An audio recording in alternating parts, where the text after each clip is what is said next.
Olá, eu quero chamar a sua atenção hoje porque há muito tempo nós estamos numa campanha e talvez algumas pessoas não entendam por que a campanha continua. A situação é a seguinte: nosso filho é portador da síndrome de Nuna, tem necessidades especiais e nós temos muitos gastos com ele, como por exemplo o leite que ele toma, que dá uma soma alta por mês, e ainda agora após a cirurgia de coração que ele fez, que foi uma grande luta, que nós agradecemos todos que nos ajudaram. Nós temos os medicamentos contínuos que ele tem que tomar, ainda exame, consulta com genética, para que ele tenha uma melhor qualidade de vida. Por isso nós estamos pedindo a sua ajuda, a sua colaboração, porque é muito importante para nós. Não importa o valor, o que importa é a força da união de todos. Muito obrigado a vocês. E o nosso Pix é o 047 467 306 52.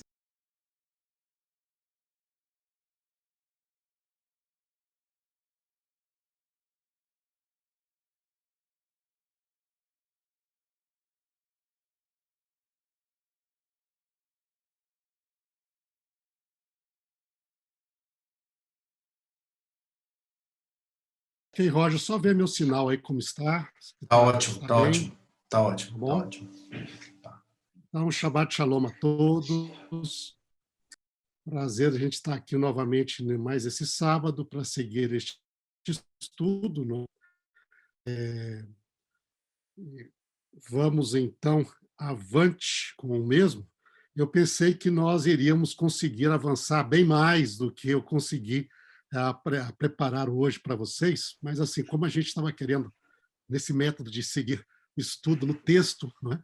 Isso está te mostrando assim que ele toma um pouquinho mais de tempo, mas eu acho que vai valer a pena aí. E vamos seguir. Mas se precisar, a gente estica mais, professor, não tem problema, não. O importante é em tudo, o importante é em tudo. Sim, sim.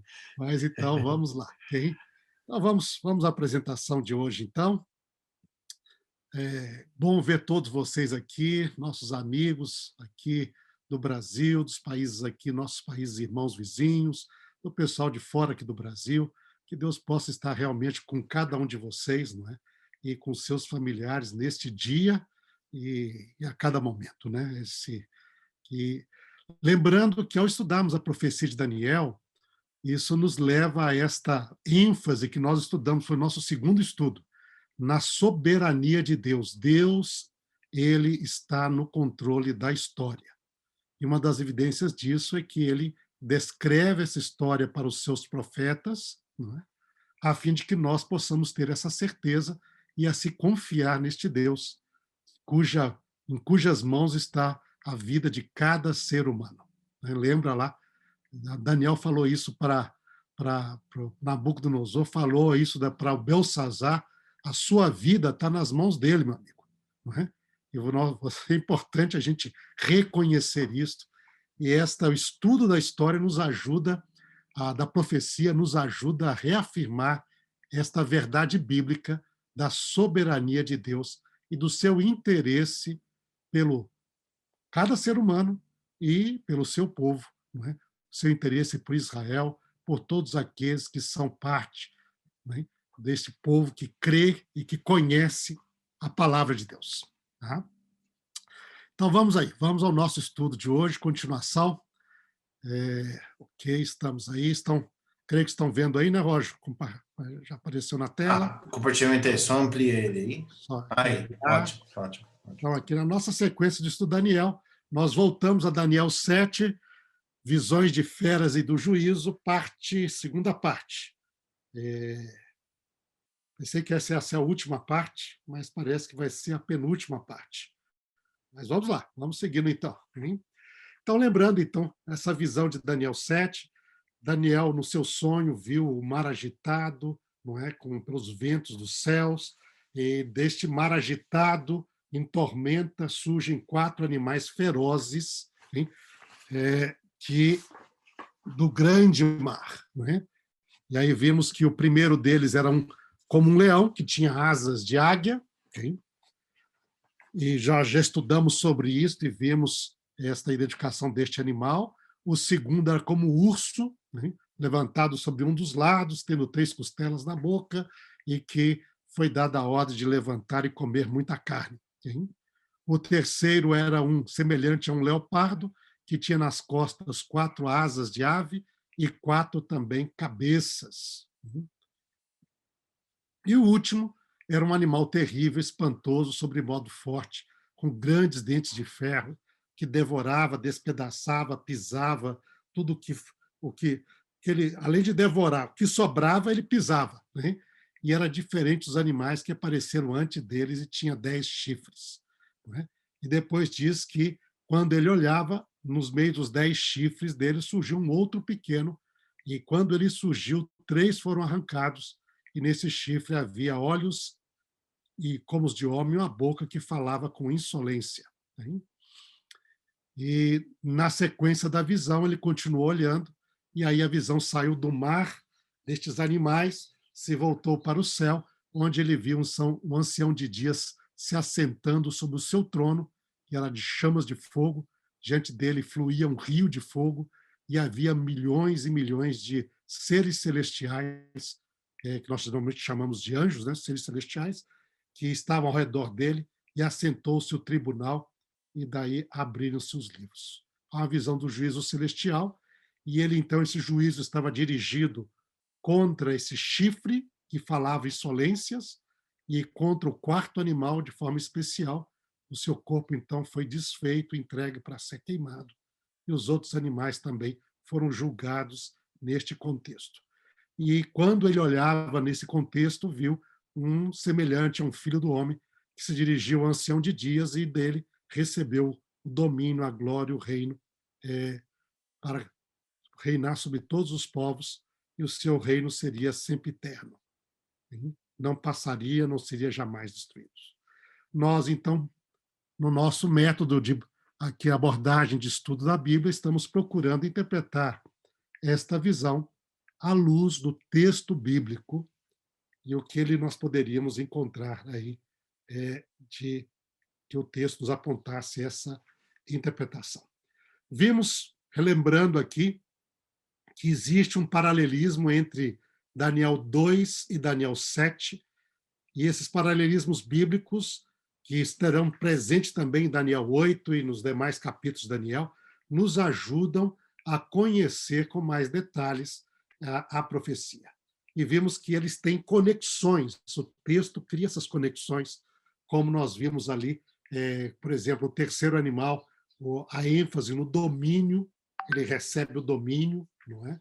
Aparece no capítulo 2, com respeito aos quadris ali, o vento e os quadris de bronze, foi-lhe dado domínio, o reino de bronze, terceiro reino, e quando aparece o leopardo de 4 cabeças e 4 asas, também diz que lhe foi dado domínio. Então você tem a repetição dessa mesma palavra, criando essa ligação intertextual, ou intratextual, né? Porque, na verdade, é dentro do próprio livro de Daniel, de um texto do 2 com um texto do 7. Aí depois, o quarto reino será forte como ferro, que tudo quebra e esmiuça, e o quarto reino, que é o animal terrível, será sobremodo forte, com grandes dentes de ferro, que quebra, devora, pisa, quebra e esmiuça tudo também. Você tem essa mesma imagem da força do ferro, quebrando e esmiuçando, tanto com o quarto reino de pernas de ferro, como também com o quarto animal na visão.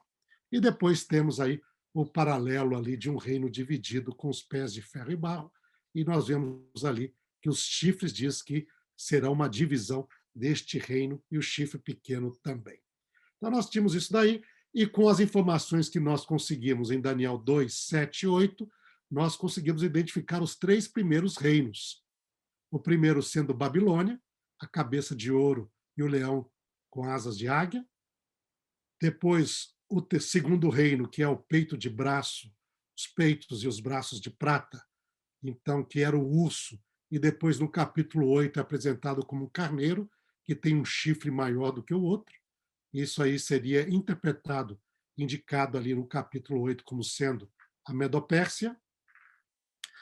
O terceiro reino, que é o de bronze, e também o leopardo. Aparece no capítulo 8 como um bode peludo com um grande chifre que destrói o carneiro e depois o grande chifre dele se quebra, aparecem outros 4, e no texto de Daniel 8 diz que é a Grécia, com o primeiro grande rei, e depois que foi dividido em 4, nós vimos isso daí. Então, os reinos 1, 2 e 3, um texto bíblico claramente os identifica, dando o seu nome.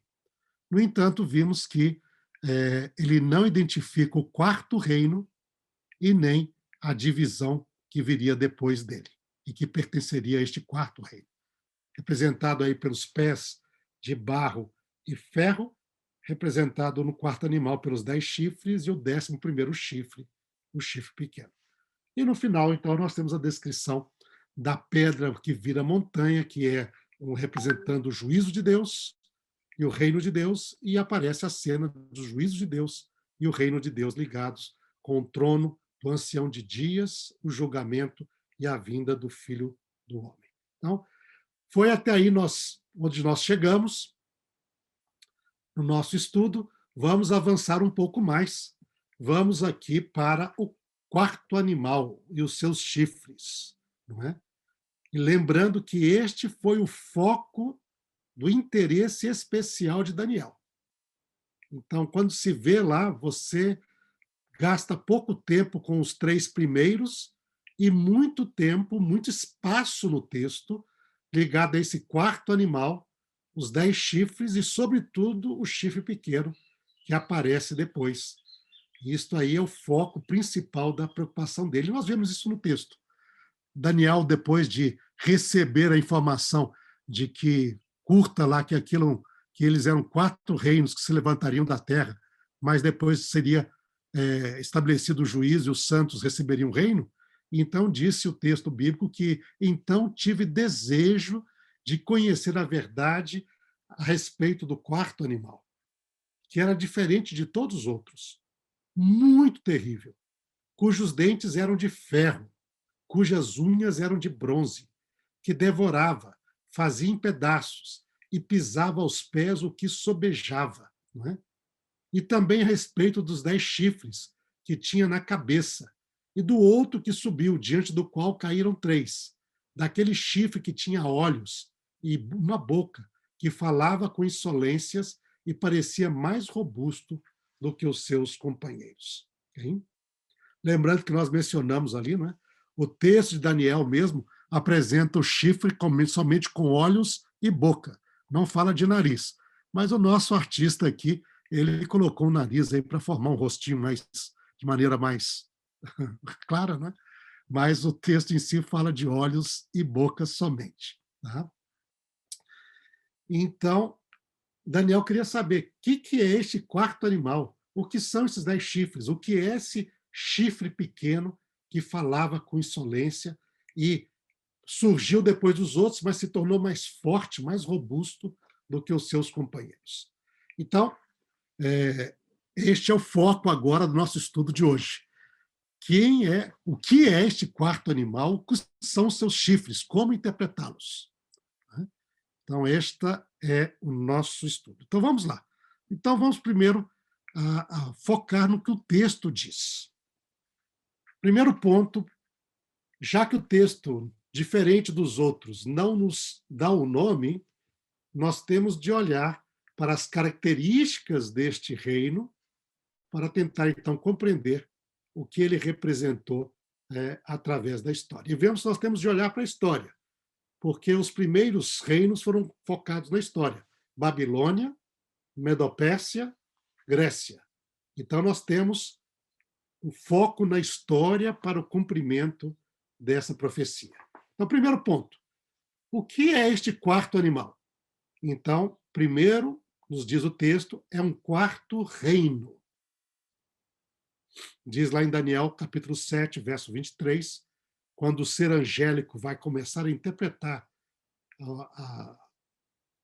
dar a interpretação, continua a dar a interpretação para Daniel, ele disse, em resposta à pergunta de Daniel, o 4º animal será um 4º reino, Malhu.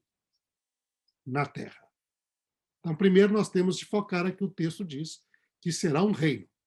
Lembra que reis e reinos são sinônimos no texto de Daniel. Nós já vimos isto, né? Então, será um quarto reino. Então, nós temos de olhar para um reino, né? Um poderio político que existiu na história e que apareceu na história, na sequência, não é? Que seria isto. Seria um reino muito poderoso, extremamente destruidor.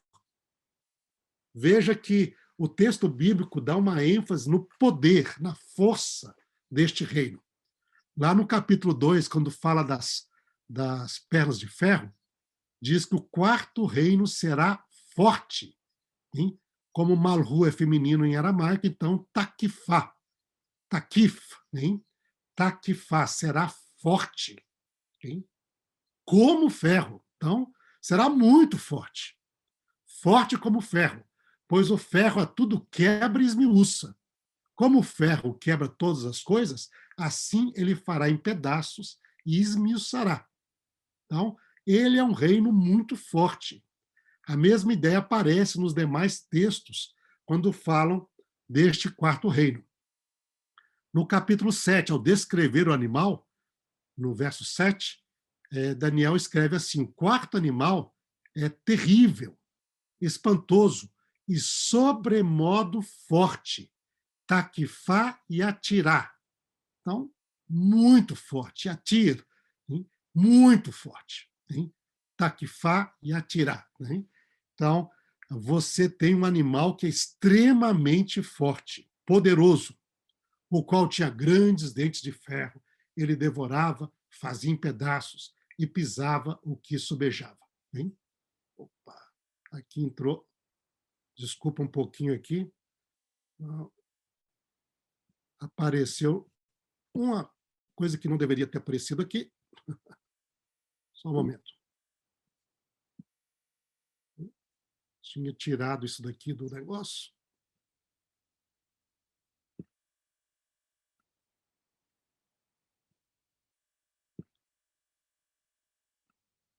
O negócio ficou aqui. Espera aí.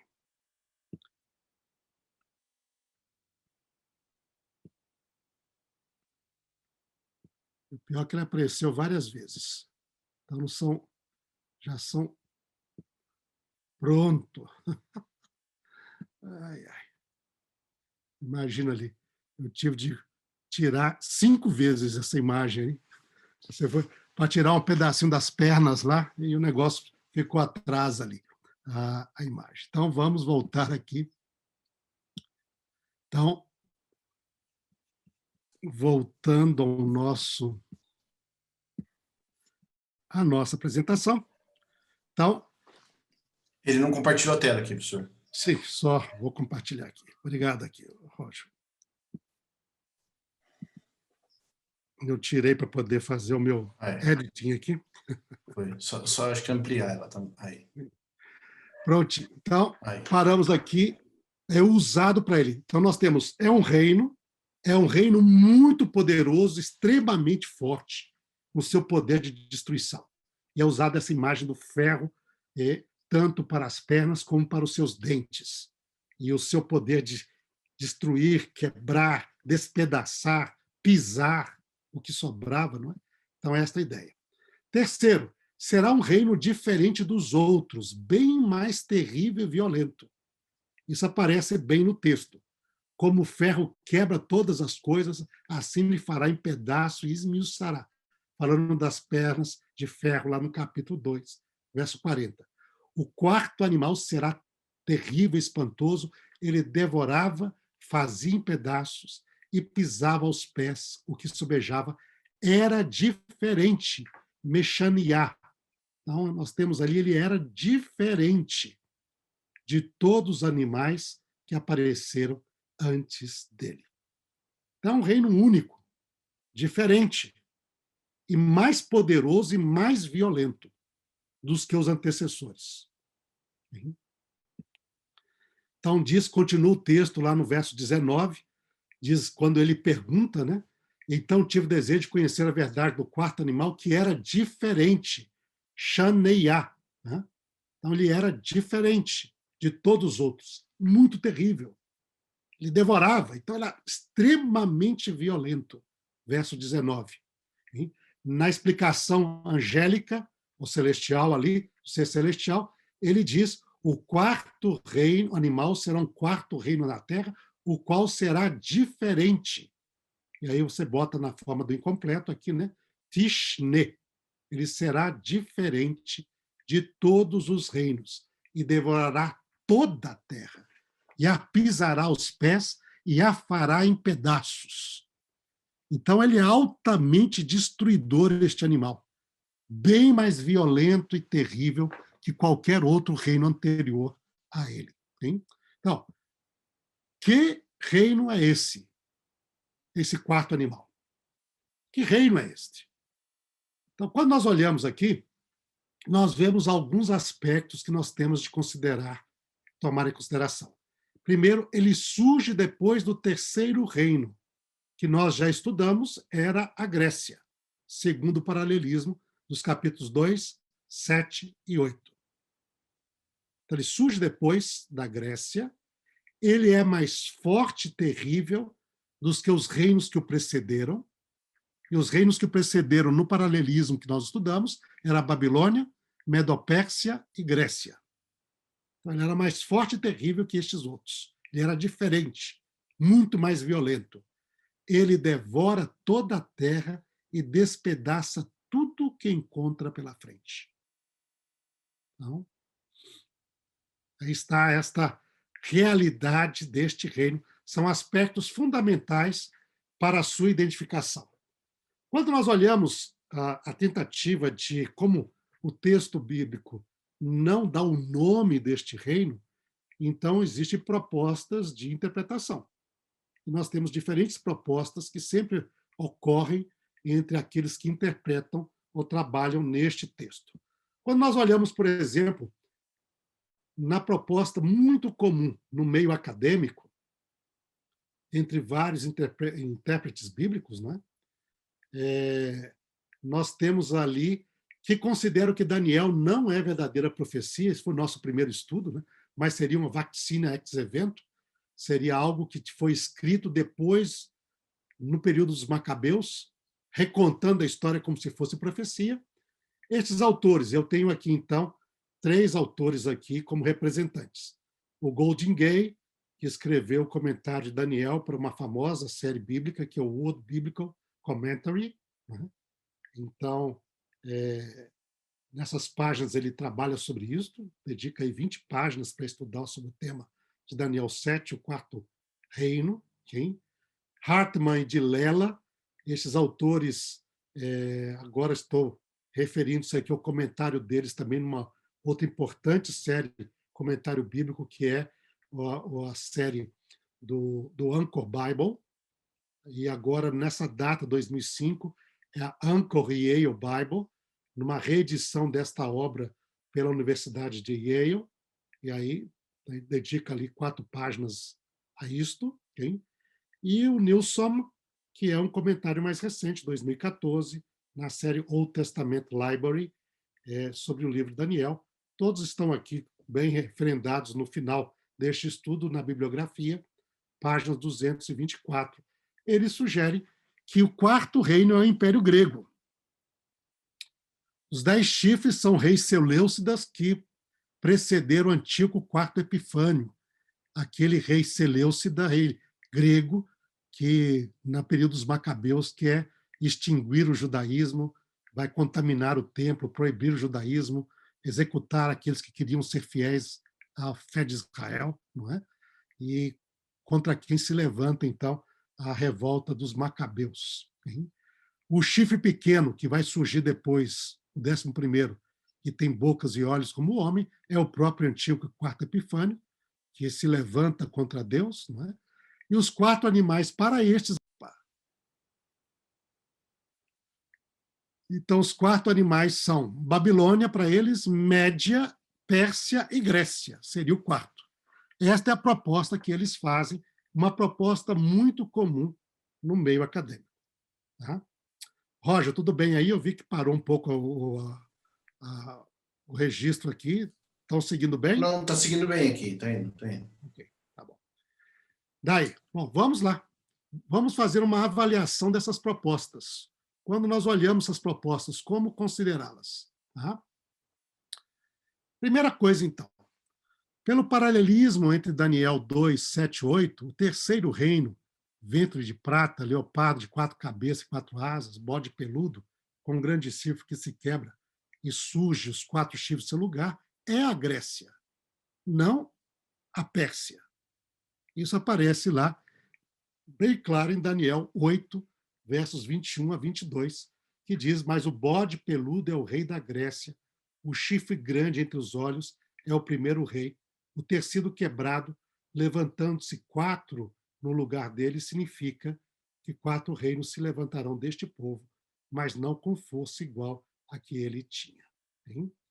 Então, o texto bíblico em si, no seu paralelismo, identifica o terceiro reino com a Grécia, não o quarto. Hein? Isso é extremamente importante quando nós olhamos aqui o texto a partir dos dados que ele nos dá. Né? No livro de Daniel, segundo ponto, os medo-persas representam um só reino e não 2. Para chegar na Grécia como quarto reino, você tem de dividir a Média como um reino à parte e os persas. E, no entanto, no livro de Daniel, não, os dois estão unidos. Capítulo 5, verso 28, quando Daniel decifra a escrita lá na parede, diante do rei Belsazar, e ele vai dizer lá sobre a palavra, a última palavra lá, Mene, Mene, Tekel, Ufarsim. Ele diz, esse Ufarsim, que está no plural, é a palavra Pérez, que quer dizer, foi dividido o teu reino e dado aos medos e aos persas. E aí coloca os dois juntos.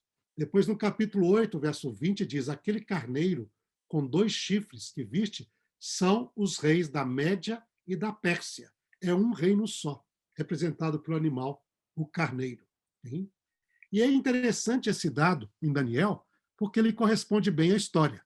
Pois na época que Babilônia caiu nas mãos de Ciro, Ciro já tinha unido os 2 reinos da Média e da Pérsia sob seu poder, antes de conquistar a Babilônia. Então, quando você tem esse dado no livro de Daniel, é bem interessante, porque a Média era um reino mais poderoso do que a Pérsia. E o rei dele, chamado Astiages, era avô de Ciro.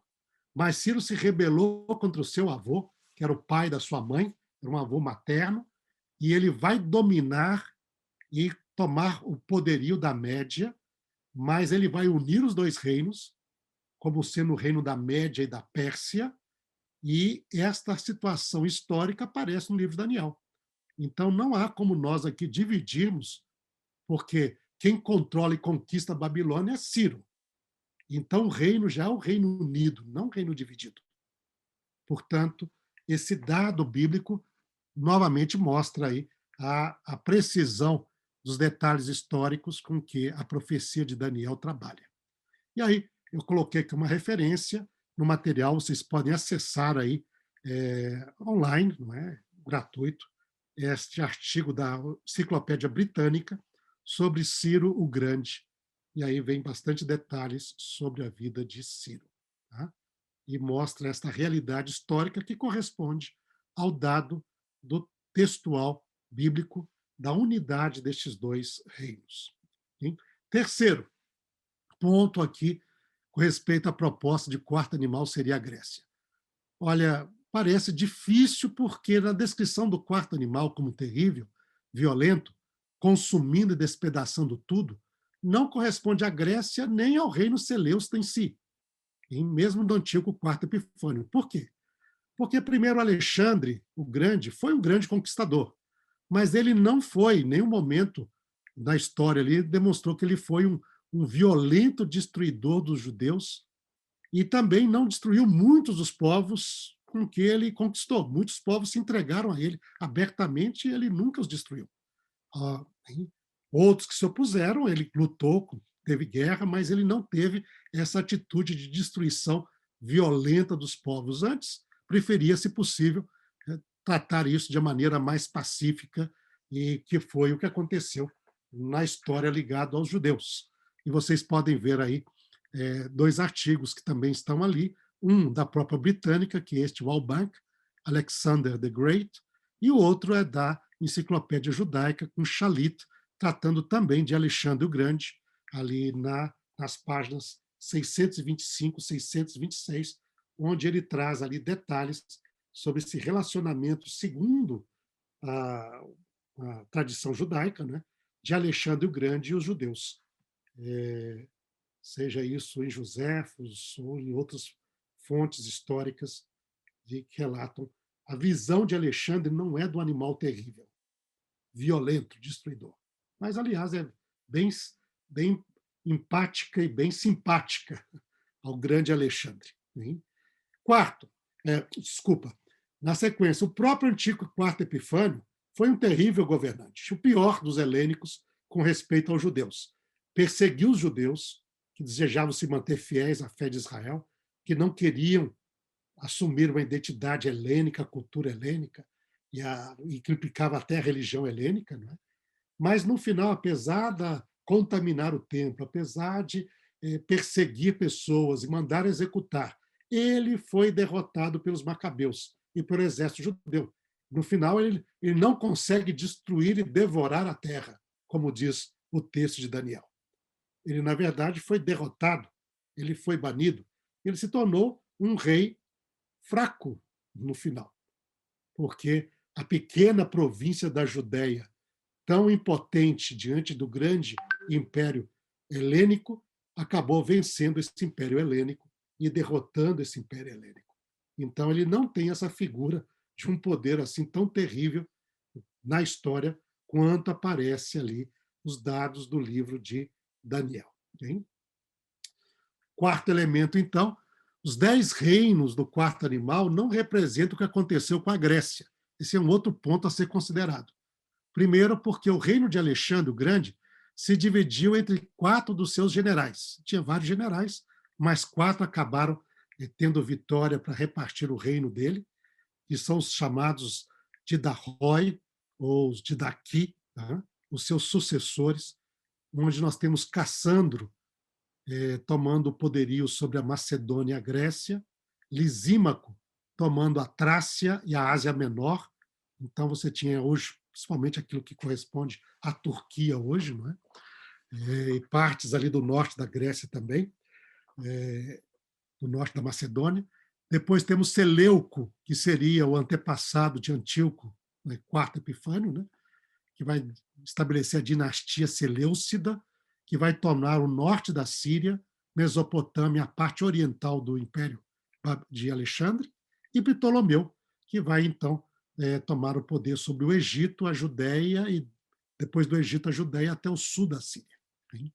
E aí, Ptolomeu e o Seleuco tiveram bastante conflito entre eles, porque faziam fronteira, especialmente nessa região, entre a Síria até a Judéia, que era a divisa dos seus grandes domínios ali.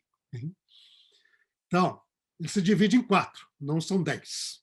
O Alexandre o Grande se divide em 4, os seus reinos, e que vai ser a ênfase do capítulo 8. Uma boa parte sobre o bode peludo.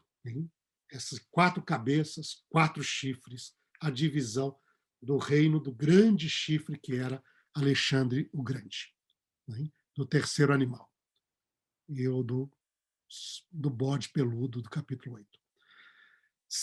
Então, o que seriam esses 10 reinos? Bom, vamos considerá-lo, então, como propõem muitos desses autores, que seriam os reis seleucidas.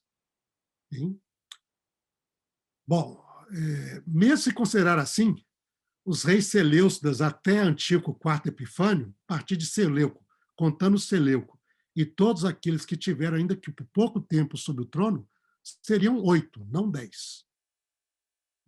Antíoco seria o 9º, não o 11º. Agora, se você considera que os reis aqui representam, representa todos os reis helênicos, dos 4 domínios que apareceram. Então, os reis helênicos até Antíoco Epifânio foram muito mais do que os 10, porque tinha reis lá na região da Macedônia, da Grécia, reis, não é, e depois na região do Egito, os Ptolomeus, hein, da linhagem dos Ptolomeus, eram muito mais do que 10. Então, de um lado e do outro, quando você olha a descrição ligada aos 10 reinos que surgem do quarto animal, não consegue se enquadrar no contexto da Grécia. A resposta que nós encontramos em muitos desses autores é que esse número é simbólico, ele não é preciso, apesar dos 3 que foram arrancados serem precisos. Mas nós vimos aqui, nesta profecia de Daniel, que Daniel, na verdade, é bem detalhista. Ele não é um negócio assim, em geral. Não, ele é bem detalhista. Quando se coloca lá, eles dividem a Média e a Pérsia para poder fazer 4 reinos. Daniel diz, não, é um reino só. E na história você vai olhar, sobre Ciro, era um reino só. Não era 2 reinos. Então, Daniel é bem detalhista. E este é dentro dessa perspectiva que nós estamos trabalhando. Nós vimos que ele é detalhista. Ele fala qualquer coisa quanto Belsazar. Não, ele é bem detalhista. Okay? E depois a história vai mostrar que, em verdade, ele é detalhista. Então, Daniel, essa parte, como Daniel, a visão de Daniel, ela não é assim. Né? Ela é muito fiel aos detalhes. Então, em vista disto, realmente esta proposta não parece corresponder aos dados que o texto de Daniel nos dão acerca do quarto reino. Então, se não é a Grécia, que reino é esse? Então, lembra, ele tem de preencher aquelas características. Tem de vir depois do terceiro reino da Grécia. Tem de ser diferente, mas extremamente poderoso e violento. E ser dividido em 10 e depois aparecer um 11º. Que reino é este? E aí, quando nós vamos para dentro da própria tradição judaica, nós temos uma proposta de interpretação que é muito interessante, porque ela parece corresponder melhor à realidade histórica. Quando vamos a Flávio Joséfos, no seu livro Antiguidades Judaicas, aí você vai ter o livro 10, capítulo 10, verso 4, não é? Ele vai identificar o quarto reino das visões de Daniel como sendo Roma. A mesma coisa aparece, e aí vocês têm aí um link para este livro do Joséfos online, que vocês podem ali acessá-lo, não é? e ler essa sessão. Aqui está exatamente caindo no livro 10, capítulo 10, verso 4. Tá? Nós temos também a literatura apocalíptica judaica, antes da Era Comum ou logo depois da Era Comum, como representado ali pelo 4º livro de Esdras e também o 2º livro de Baruque, na sua versão siríaca. Não é? E nestes 2 obras, 4 Esdras, 11, 39 a 46, e depois 12, 10 a 14, e no 2º livro de Baruque, que é uma literatura apocalíptica judaica, não é? Capítulo 39, versos 5 a 7, também o quarto reino das visões de Daniel é identificado como sendo Roma. Hein? E vocês podem verificar isto nesta edição de Charles Worth sobre a literatura apocalíptica judaica, publicado ali, né, pela Doubleday, 1983. Isso é um clássico, nas páginas aí 549, 550, sobre o 4º livro de Esdras, e 633 para o 2º livro de Baruque. A tradução está em inglês do texto destes apocalipses. E temos também o Talmud, dentro da tradição, o Talmud de Babilônia, no tratado, então, Avodá Zará, na página 2b, não é? A primeira seção, página 2b, você tem também claramente identificado ali que este seria Roma. Okay? Vamos aqui, vamos fazer uma pequena pausa aqui. Vamos lá a este tratado, para vocês terem uma ideia aqui, como que a tradição judaica trabalhou este tema. Okay? Representado aqui pelo Talmud. Okay? Estou aqui. Só um momento. Então, você tem aí o Tratado Avodazará. Eu cliquei só naquele link lá, né, nesta disponível na Cefária. Hein? Vocês têm ali. Então, é o segundo B. Então, nós temos aqui a página 2A. Né? Se coloca sempre como página de um lado do outro. Então, vamos para a página 2B. Okay? Isso aqui é a primeira página, que é a página 2, na frente. Agora nós vamos para o verso dela. É o segundo fólio, né? 2B.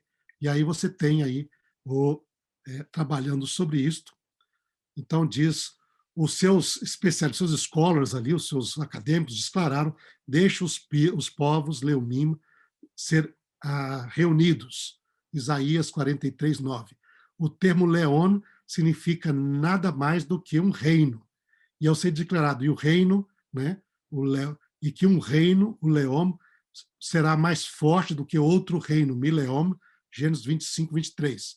A Guemará pergunta, como é, mas é possível do que possa eles terem relação se relacionar diante do santo, bendito seja ele, né? E ele vai dizer aqui, o que quer dizer estas coisas? Aí continua essa interpretação, e diz ali, o que quer dizer quando eles falam sobre isto, dessas nações? E aí, a seção seguinte diz, não é, que imediatamente o Império Romano entra primeiro diante dele. E a Gabará pergunta, por que razão o Império Romano entra primeiro diante de Deus? É porque o Império Romano é o mais importante de todas as nações. E é dele que nós derivamos. E como nós podemos saber que ele é o mais importante? Porque está escrito no livro de Daniel a respeito do quarto império, que irá dominar sobre o mundo. Né? E ele irá devorar toda a terra, e ele irá pisá-la e quebrá-la e despedaçá-la. Daniel 7:23. Okay? E o Rabino Yohanan sei, este império que devorará a terra é o império ímpio do Império Romano, cujo nome se espalhou por todo o mundo. Então, vemos aqui bem forte na tradição judaica esta identificação de que o quarto reino é o Império Romano. Então, vemos isso aí, com esse material, vocês podem depois revisar com estes links que nós aí colocamos aqui. Tudo bem? Bom, avançando então no nosso estudo. Quarto animal, Roma. Corresponde, então, o quarto animal, os dados ligados a Roma, okay? Ao quarto animal, Roma corresponde aos dados ali. Ela surge depois do terceiro reino da Grécia. E isso é verdade. Roma é o próximo império que vai dominar a região que está ligado à história do povo de Israel, não é? É o quarto império que vai dominar ali depois de Babilônia. Então nós temos Babilônia, Medo-Pérsia, e depois vira somente Pérsia, não é? Ficou chamado porque os medos desaparecem no controle do poder, mas é um reino só. Depois Grécia, e aí aparece Roma. Okay? Ele é mais forte e terrível do que os reinos que o precederam. E a verdade, ele é. Nenhum reino anterior teve o poderio militar que teve Roma. Okay? Mesmo Alexandre o Grande, o reino dele poderoso só dominou uma década, okay? E vai desaparecer e quebrar com ele, enquanto que Roma não. Roma vai devorar toda a terra, despedaçar tudo que encontra pela frente, e isto por vários séculos, hein? Por mais de 500 anos, metade de um milênio. Roma será o poderio que vai controlar sobre a região. E quando nós vemos sobre um poder que devora toda a terra, eu acho ali, se nós vamos a Israel, como muitos de vocês foram, e vários de vocês aí moram, não é? Vocês veem o registro desse poderio de Roma tão presente em Israel e até de todo o Mediterrâneo, né? Mas quando eu penso nesse despedaçar, e eu lembro aí da maneira como Roma sempre para mim me impacta. Uma das coisas que mais me impacta, assim, quando penso nisso, eu lembro lá de Massada, não é? Olhando Massada, aquela fortaleza, e como o Império Romano era, quando alguém se rebelava contra ele, ele era terrível, inflexível. Então, você está lá no topo de Massada, você vê aqueles quadrados dos acampamentos dos exércitos romanos em volta de Massada, não é? E, quer dizer, você tinha ali um punhadinho de rebeldes, não era um grande exército, era um punhadinho de rebeldes, muitos deles ali mulheres e crianças, não é? E você tem lá poucos rebeldes que ali se refugiaram. No entanto, Roma, quando ela vai trazer juízo, ela é inflexível, ela despedaça, ela quebra. E você vê lá os acampamentos em volta, um grande exército para um punhadinho de rebeldes, que não fariam diferença nenhuma depois. Já tinham destruído Jerusalém, já tinham acabado com a revolta. O que fariam esses poucos rebeldes? Nada. Mas você, Roma, é inflexível, não pode deixar, rebelou-se contra ela, despedaça. Né? E aí, para poder chegar à Massada, como não podia ser feito de maneira convencional, subindo o caminhozinho por terra ali, hein? Você então vai ali aterrar aquele vale entre uma montanha e outra, hein? E criar aquela rampa até chegar à Massada, e vai gastar tudo isso para um punhadinho de rebeldes. Essa história de Massada me mostra essa fúria de Roma. Para mim, né, ela é um grande exemplo. E aí toda a história, como destruiu Jerusalém, o seu templo, como levou. E foi o maior impacto na história de Israel. Lembra? Nós tivemos Babilônia antes. Egito, escravidão. Mas o povo foi ao Egito. Né? Não foram os egípcios que vieram pegar o povo lá. Mas nós temos Babilônia. Mas o exílio babilônico durou 70 anos. Foi terrível. Mas o de Roma, depois que destruiu Israel, Jerusalém, a Judéia, você quase só 2000 anos para parte do povo poder de novo voltar e morar ali. Isso aconteceu em 1948, né, ou no início do século, ali, a partir de 1920 e diante, quando começaram primeiro realmente a se mudar e morar ali. Hein? Mas tudo isso resultado da ação de Roma, e é realmente um poderio terrível na história do povo de Israel, na história do povo ligado com a Bíblia. Você tem esse império. Então, Roma aí dominando desde o sul lá da península das Ilhas Britânicas, né? Onde chegaram, até ali a região da Mesopotâmia e Oriente Médio, Egito, todo o norte da África, não é? Dominou toda a região do Mediterrâneo, chamava o Mediterrâneo de Mare Nostrum, nosso mar, por pertencer a Roma, e você teve esse poderio que durou. Hein?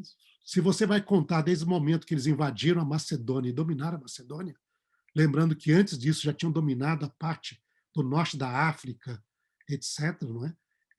Com Cartago, a guerra contra Cartago, que era o poderoso império da região, mas contando desde o momento que dominou a Macedônia e a Grécia. Então, foi o ano 168 antes da Era Comum.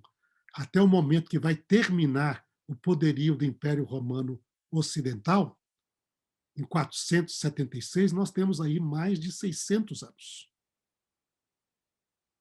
Mais de 600 anos de poderio sobre esta região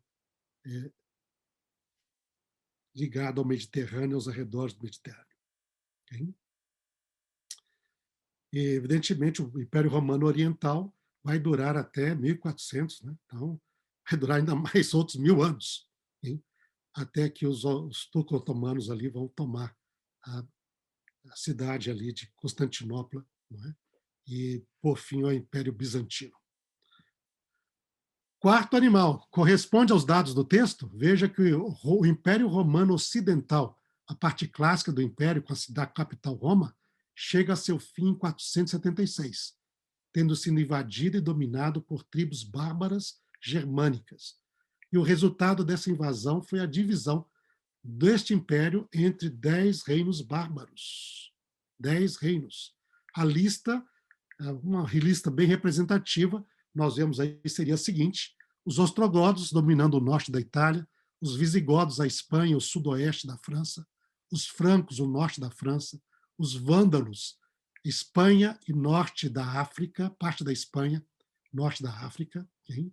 Suevos, Portugal, alamanos, Áustria e o sul da Alemanha, saxões, norte da Alemanha e depois da Inglaterra, érulos se estabeleceram em Roma e boa parte da Península Itálica, os lombardos, o norte da Itália, a parte da Áustria e o leste europeu, e os burgúndios, a Suíça e o sudeste da França. Os que estão aí em asterisco, ostrogodos, vândalos e érulos, eles vão ser destruídos como poderio nos 60 anos seguintes, depois de 476.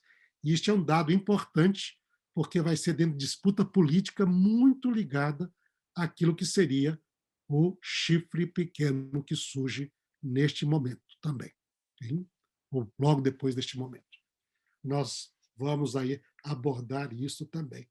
E realmente, 3 desses poderios, 3 destes reinos, tiveram de ser destruídos para o estabelecimento do 11º, que aparece. Okay? Aí tem um pequeno mapa, tá, um pouquinho, assim, só para ilustrar de maneira bem essa divisão no ano 476. Evidentemente, aqui nesse mapa, vocês vão ver outros nomes, como os suedos, os turíngios, não é? Rugianos e outros mais ali. Por quê? Porque já haviam os bretões na Inglaterra, né? Já haviam outros povos que faziam parte do Império Romano, né? Os visigodos, ou os ostrogodos, ou o pessoal, todo mundo que chega ali, essas 10 tribos germânicas, elas não chegam no lugar vazio. Era o Império Romano, mas elas têm de ir se adaptando e tomando poderio nessa região. E aí tem um pequeno mapa que corresponde à divisão do Império Romano entre os principais reinos bárbaros no ano 476. Okay? Estes reinos vão dar origem à atual Europa, né? Aí você vai ter aí França ligado com os francos, né? A Suíça, Itália, Alemanha, né? Com nomes alemãos ali, né? A Bélgica, a Holanda, a Espanha, Portugal e os demais, Inglaterra e o Reino Unido, são reinos que vão depois, através da história e muita mudança de fronteira, etc., chegar até hoje, como nós os conhecemos na atualidade. Então, estes seriam, então, os 10 chifres de Roma. E é interessante que corresponde exatamente ali a isto. E a ponta pequena? O 11º chifre deste animal. O que será? Bom, isso é o tema do nosso próximo estudo, na semana que vem. E aí vamos tentar ver a ponta pequena e o juízo celestial que está ligado com ela para encerrar o nosso estudo de Daniel, capítulo 7. E aí avançamos em outros temas. Hein? Relembrando, então, recapitulando aqui, nós já temos agora um pouco mais de informações acerca da profecia. Então, dentro destes paralelos, nós vimos aí, primeiro reino, Babilônia, cabeça de ouro, leão com asas de águia. O segundo reino, Medopérsia, peitos e braços de prata, o urso levantado de mais de um lado e que devora muito, não é? Com 3 costelas na boca e que devora muita carne, ou o carneiro com 2 chifres, sendo um chifre maior do que o outro, e o chifre maior levantou-se depois, mas que dá marradas e destrói tudo no caminho dele. Okay? Isto é a Medopérsia.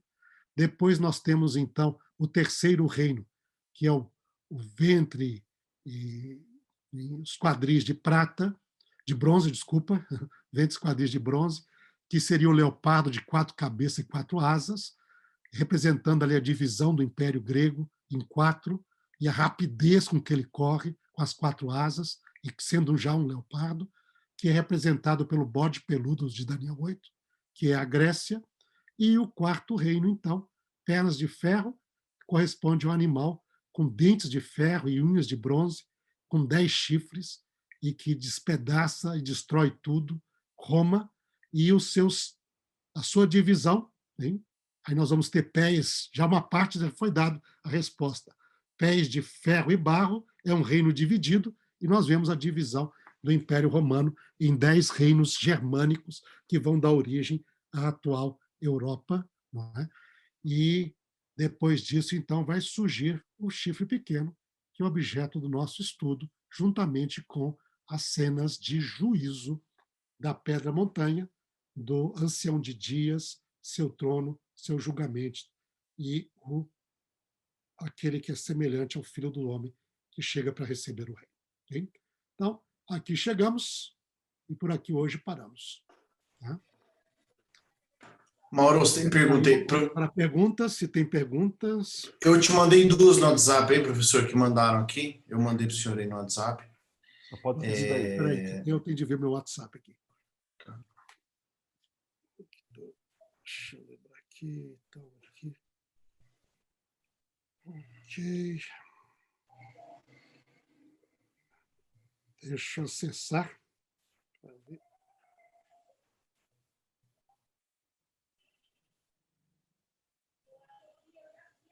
Então, aqui. Aqui, assim, sobre a raiz Xaná, hein? Com respeito aqui, em que pode ser odiado. É uma boa pergunta, professora, que fez aqui, a pessoa que fez, a professora Selma. Não pode ser. A raiz Xaná, em aramaico, vamos pegar aqui. Normalmente ela é considerada aqui como sendo diferente. Hein? É o Xané ali, o Xaná também do aramaico aqui. Vamos ver se ela tem possibilidade de ser odiada também. Hein? Vamos lá. Aqui nosso dicionário aqui, não é? Que é o 5º volume aqui do Kuhlo Baumgartner para Xané, hein? Xaná. Em aramaico seria Xená, hein? Vamos lá.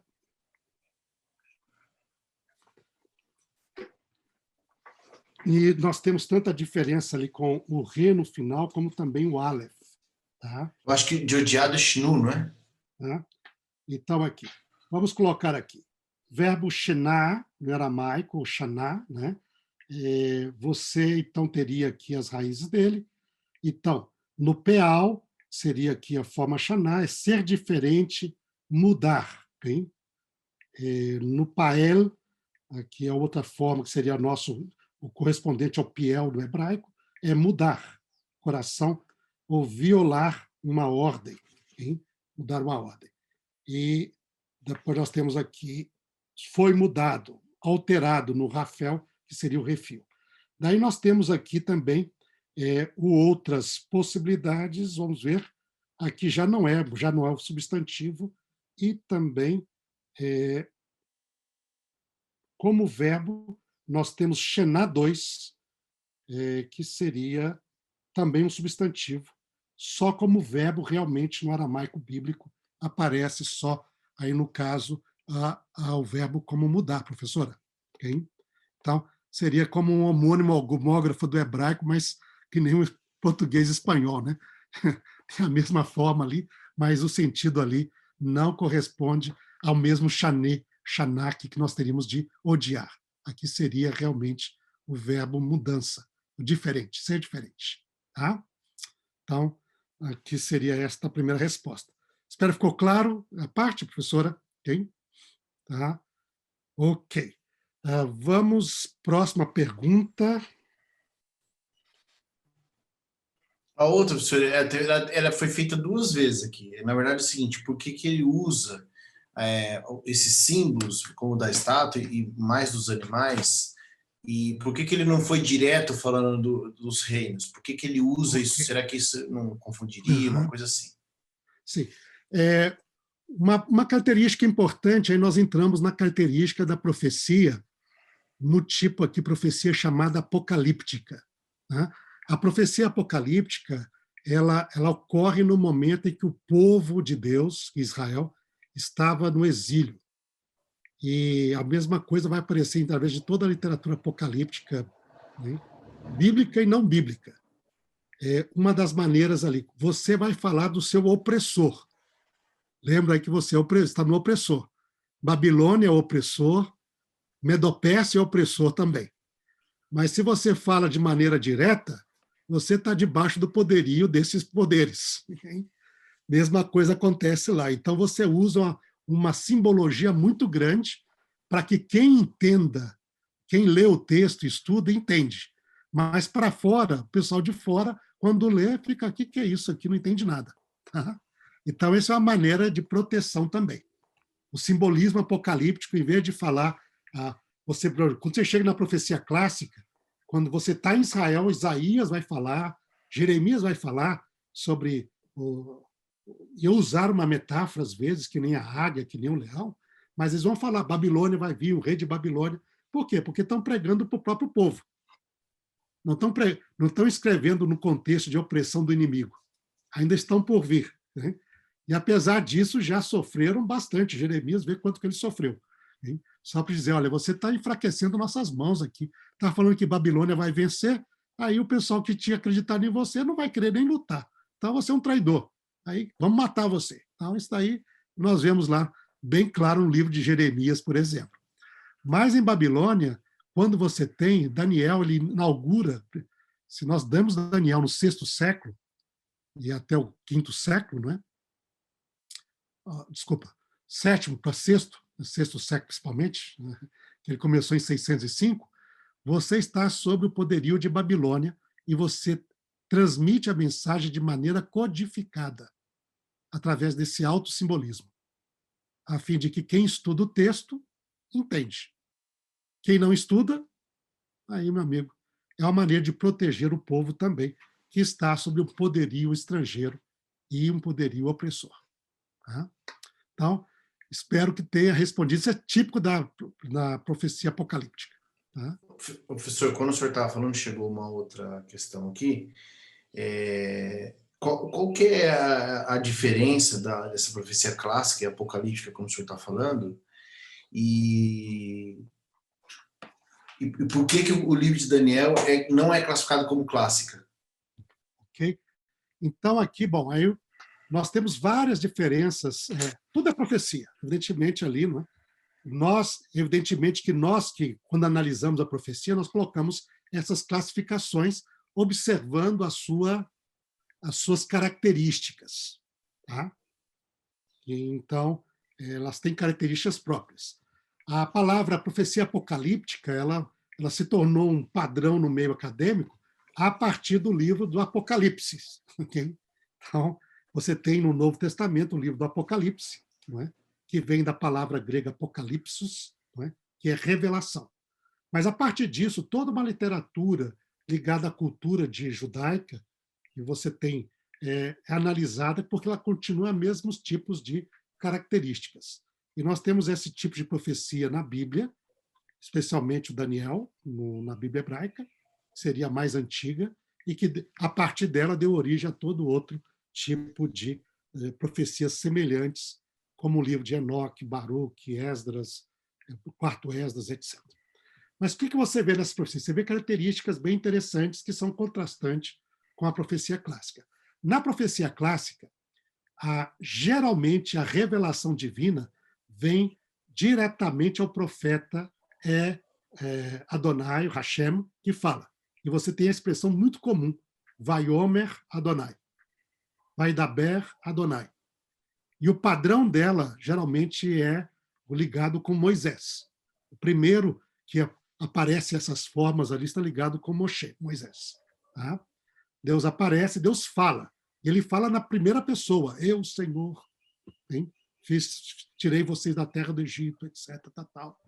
E você vai encontrar isso na Torá e você vai encontrar isso em livros como Isaías, Jeremias e outros mais, Amós, Oséias. Toda essa parte ali diz, o Senhor pode ter visões? Pode, mas diz, o Senhor me fez ver isto, mas aí o profeta interage diretamente com o Eterno. Tá? Essa é uma característica. Nessa profecia clássica, as imagens, existem metáforas? Existem. Um leão é usado para representar nações que vão atacar o povo. Um leopardo, um urso, que nem nós vimos lá em Oséias, nosso estudo anterior. Mas são figuras simples. Águia. Não são figuras... São uma metáfora simples. Hein? Normalmente, ela vai falar sobre baseando, é um chamado, uma advertência, um anúncio, a boa parte do tempo, em Isaías e os outros profetas, anunciando um juízo de Deus sobre o povo que tinha se esquecido ou quebrado a aliança, transgredido a aliança. E aí vai trazer os juízos da aliança, os que estão escritos ali em Levíticos 26, Deuteronômios 28 e outras partes mais. Tá? Esse é o típico da profecia. Então, é um chamado para o povo para o arrependimento e para fazer a techuvá, para voltar-se para Deus. E, se possível, evitar esse juízo que está por vir. Ou, se já aconteceu o juízo, apresenta uma restauração prometida para o futuro. Tá? Neste caso ali, isto é o tipo de profecia clássica. A profecia apocalíptica, ela tem as suas próprias características. Ela sempre ocorre no momento em que o povo de Deus está em grande dificuldade, normalmente no exílio resultado dos juízos divinos que vieram sobre a nação. Então, vê, o outro lá está anunciando o juízo, restaurando a restauração. Você tem a profecia apocalíptica, ela surge quando o povo está no exílio. E a pergunta do povo é, afinal, será que tudo falhou? Será que tem esperança? Não tem? Será que Deus está no controle da história? Não está? Então, neste momento aparece uma manifestação típica da profecia apocalíptica, quando Deus dá sonhos e visões. Mas esses sonhos e visões são geralmente de uma forma mais indireta. Ela não é direta, como veio a palavra do Eterno a mim dizendo, né? Vaiomer Adonai, Vaidaber Adonai. Não, diz, ele me mostra, eu vejo. Normalmente, você vai ter uma visão e seres celestiais vão aparecer nessa visão e a visão ele verá, às vezes, como esses animais, ou a estátua, o sonho, que vai interpretar, depois os animais, que é a primeira visão de Daniel, e vai precisar de um ser celestial para interpretar essa visão. O que você não tem nos outros. Não parece lá um ser para interpretar. Aqui você tem sempre o ser celestial que interpreta. Ele vai dar, olha, isso, representa o outro. A simbologia altamente complexa. Não é somente um leão. É leão com asas de águia, unindo dois animais. É um leopardo de 4 cabeças e 4 asas. É um animal terrível com 10 chifres, dentes de ferro e unhas de bronze. Não existe esse animal. Esse animal é uma metáfora complexa. Okay? Esse tipo de metáfora complexa não ocorre na literatura apocalíptica. E a metáfora complexa ela existe para representar exatamente dados da profecia de forma codificada. Okay? E ela normalmente mostra como Deus está agindo mesmo numa situação tão difícil como o exílio, e como Deus vai agir através da história e como a história vai se desenvolver. Tá? Eu vou compartilhar com vocês aqui no material, que está sendo compartilhado também, um artigo que eu escrevi sobre relacionamento entre profecia clássica e profecia apocalíptica. Tá? Saiu numa série sobre estudos de profecias e escatologia, que é estudo dos eventos finais. Eu escrevi um artigo e tomando Daniel exatamente o capítulo 9, que nós vamos estudar, como sendo uma chave, porque ele mistura as duas. Ele vai dar uma interpretação tanto da profecia apocalíptica do capítulo 8, como da profecia de Jeremias, que é a profecia clássica, e como as duas se interagem. Tá? Então, isso vai fazer parte desse nosso material compartilhado com vocês, e espero que ajude a entender mais estas características específicas de cada bloco profético, ou tipo profético nas Escrituras. Tudo bem? Espero ter aí respondido de maneira... Bom. Foi bem breve assim, mas foi até breve e longa, né? Mas é que isso envolve um estudo mais detalhado, não é? Desses tipos proféticos.